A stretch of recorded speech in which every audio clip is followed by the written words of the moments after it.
I mean this from the deepest parts of my soul. This is the biggest dumpster fire I have ever had the pleasure of watching, and I would love another 10 seasons minimum.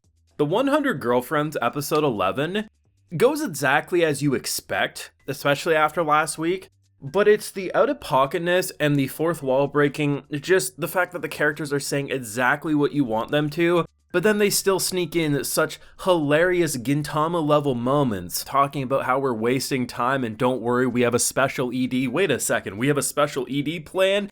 Just the fact that I've never loved Karne more than this episode, but I think she's bumped up a couple of slots. Before I used to put her at the bottom of the girls, not in the way that like she was a bad character, but someone's gotta be your least favorite in a cast of characters, and she was mine for a good while. Not anymore, I think she's right in the middle at this point. Because, holy hell, her just being like, that's your girlfriend's mom, with the most disgusted, confused look of, is my boyfriend actually about to go this way? And oh yes, my girl, your boyfriend absolutely was gonna go this way. But it's just the escalation of the insanity. I wasn't sure how Hikari was going to take it. I assumed she would be into it, just because, I mean, she would literally have to call Rentaro daddy at that point, there'd be no excuse. But the fact that it just, I'm flabbergasted by how quickly she goes from like, that's my mom, to, you know what? I'm okay with this actually.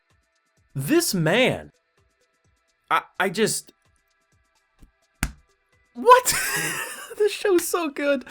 Full live reaction to today's episode over on my Patreon if you would like to see me break and laugh in real time. It's over there if you're interested. This show is so shameless in the best possible way. I literally mean this. This is like the dumbest premise, 100%. It is so stupid, it's unapologetically shameless. And I think where a show like Rent-A-Girlfriend fails because it takes itself way too seriously for a character you don't want to see succeed, 100 Girlfriend says, hey, let's make Rentaro legitimately interesting to follow and someone you wouldn't mind hanging out with, but most importantly, let's not hide the fact that the show's fucking stupid. And it rolls with that. Yeah, it has sweet moments, but I mean, no one in their right mind was believing that she was going to fall to her death. If you are a damn dirty liar. I'm calling you out. We knew damn well Hikari wasn't going to die there, but in my head I thought it would be kind of funny in a way if like the show got legit serious and they just killed off Rentaro and Hikari in that moment. But no, like what does he do instead? He basically Spider-Man propels himself into the pool and all's well that ends well. And I love the fact that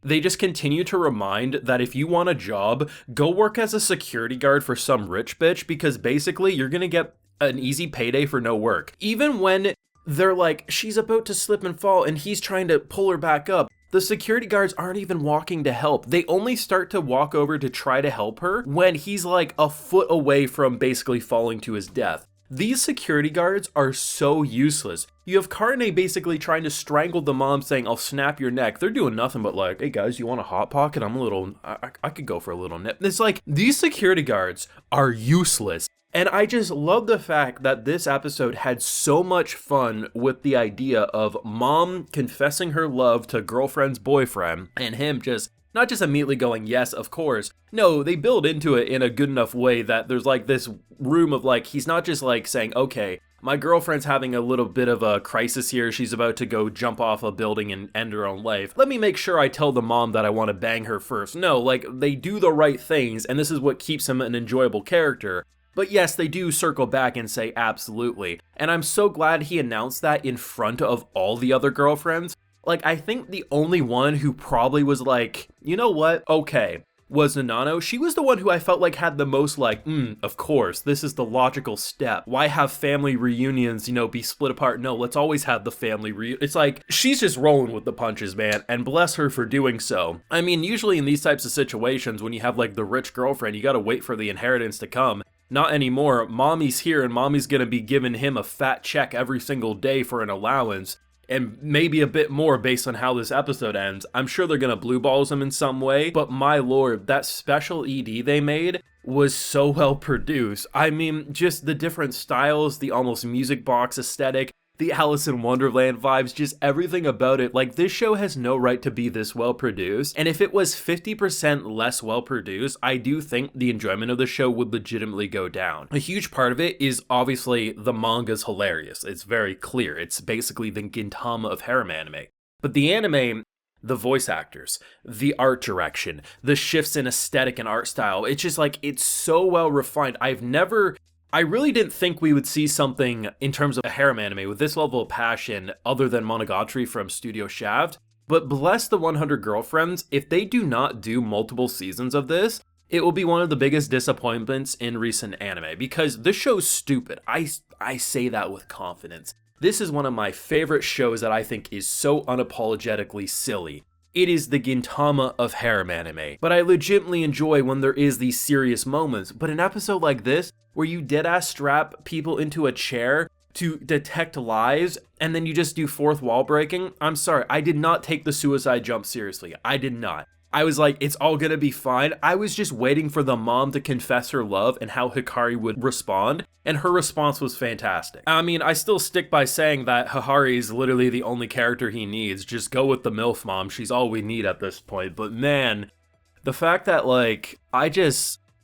I mean, it is a good thing two of our girlfriends are rich, and one has probably access to unlimited funds seemingly.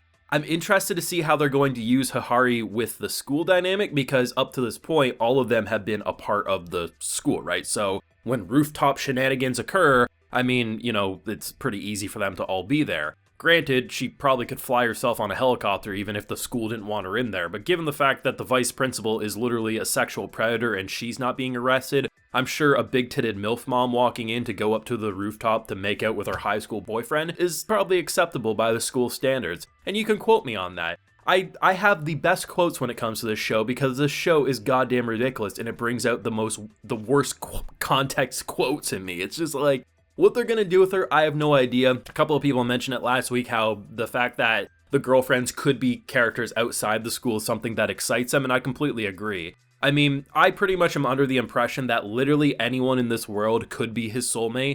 I mean, as long as the vice principal stays away, I'm going to be a happy camper. But this show's insane. We have a drug dealer who keeps us hooked up. We have a rich MILF mom who's dating her girlfriend's boyfriend, and everything else in between, and somehow Karne is now becoming one of my favorites, something I never thought I would say. But the 100 girlfriends who really